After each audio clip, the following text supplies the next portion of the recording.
Chers amis, bonjour. Germain Sewé. Nous parlons aujourd'hui de la prise en otage politique. La prise en otage politique, que voulons-nous dire? Alors, la prise en otage politique, vous parlez de définition. Nous disions que la prise en otage politique au sens propre, c'est l'action de capturer et de détenir une ou plusieurs personnes contre leur volonté, contre leur gré, dans le but de forcer une tierce personne, une tierce partie, à accomplir certaines exigences. Ça veut dire quoi? Ça veut dire que les preneurs d'otages utilisent généralement la menace de violence ou la menace de mort pour exercer une pression sur les autorités, pour exercer une pression sur les gouvernements ou sur d'autres individus afin d'obtenir une rançon. Afin d'obtenir la libération des prisonniers ou la réalisation de revendications politiques. Alors, dans notre cas, qu'en est-il dans notre cas au sens figuré? Au sens figuré. Alors ici, quand nous parlons de prise en otage, nous faisons allusion à une situation où un groupe ou une élite au pouvoir utilise, je vais dire, des méthodes non démocratiques, des méthodes contraignantes ou manipulatrices pour rester en place, cramponner aux affaires, je vais dire, empêchant ainsi une transition démocratique et libre du pouvoir. Chers amis, en d'autres termes, c'est l'idée que les dirigeants maintiennent leur position en contrôlant et en limitant les libertés politiques et les droits du peuple, les prenant ainsi en quelque sorte en otage.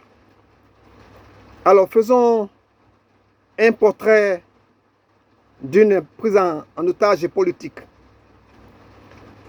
Nous avons premièrement l'absence d'alternance démocratique. L'absence d'alternance démocratique, les élections peuvent être truquées, manipulées par des institutions électorales partisanes, caporalisées aux ordres ou carrément des élections inexistantes, empêchant tout changement de régime par des moyens légaux et pacifiques. Deuxièmement, on constate la répression et l'intimidation. La répression et l'intimidation. Les opposants politiques, les activistes et même les citoyens ordinaires peuvent être reprimés, intimidés, emprisonnés ou, je veux dire, ou exilés pour éviter toute remise en question du pouvoir en place. Et puis, troisièmement, on a le contrôle de l'information. Le contrôle de l'information. Les médias peuvent être contrôlés ou censurés pour diffuser une propagande pro-gouvernementale et limiter l'accès à une information libre et indépendante.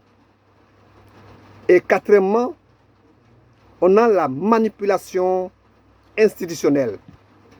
La manipulation institutionnelle. Les institutions publiques, y compris le système judiciaire, peuvent être manipulées pour servir les intérêts du pouvoir en place plutôt que ceux du public, ceux du peuple. Chers amis, examinons maintenant les conséquences pour la population. Les conséquences de la prise en otage politique pour la population. On a premièrement la perte de liberté. La perte de liberté, les citoyens voient leur liberté, leurs droits et libertés fondamentales réduits. Et les conséquences économiques. Alors, l'économie souffre également sous ce régime-là. Les véritables aspirations et besoins du peuple ne sont pas pris en compte, ce qui peut mener à une gouvernance inefficace et corrompue. La corruption et le détournement des fonds publics limitent donc les investissements et la croissance. Les ressources de l'État sont souvent utilisées pour enrichir une élite au détriment de la majorité. Le développement économique est entravé, augmentant la pauvreté et les inégalités. Et puis, on assiste à un climat de peur dans ces régimes-là. La répression et l'intimidation créent un climat de peur et de méfiance parmi la population. Et l'effet sur la jeunesse et le peuple. L'effet de cette situation, de cette ambiance sur la jeunesse et sur le peuple. Les jeunes en particulier payent un lourd tribut. Le manque d'opportunités et la corruption généralisée alimentent le désespoir et l'exode des talents. La population en général est privée de services de base comme la santé et l'éducation et vit dans une précarité constante. Chers amis, des réalités historiques et contemporaines nous donnent de constater de telles prises d'otages politiques. De nombreux régimes autoritaires à travers le monde illustrent cette situation où le pouvoir est concentré entre les mains d'un petit groupe ou d'un seul individu. Dans plusieurs pays, les coups d'État militaires ont mené à des gouvernements qui se maintiennent en place par la force et par la répression. Alors, comment s'en sortir? Comment sortir de cette situation?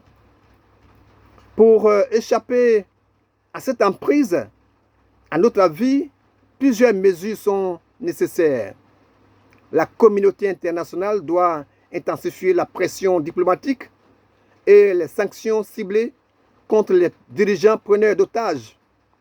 À l'intérieur du pays, la société civile et les mouvements citoyens doivent être soutenus pour réclamer des réformes démocratiques. Enfin, l'éducation et la sensibilisation des citoyens sont essentielles pour renforcer la résistance contre l'autoritarisme. Chers amis, que pouvons-nous dire en résumé? Une prise en otage politique désigne métaphoriquement la situation où le pouvoir en place utilise diverses stratégies pour empêcher toute alternance démocratique, maintenant ainsi la population dans une situation de soumission et de privation de leurs droits politiques. C'est un fléau majeur pour la démocratie et le développement que seule une action concertée à la fois interne et internationale peut dénouer, peut sauver. J'aimerais vous saluer.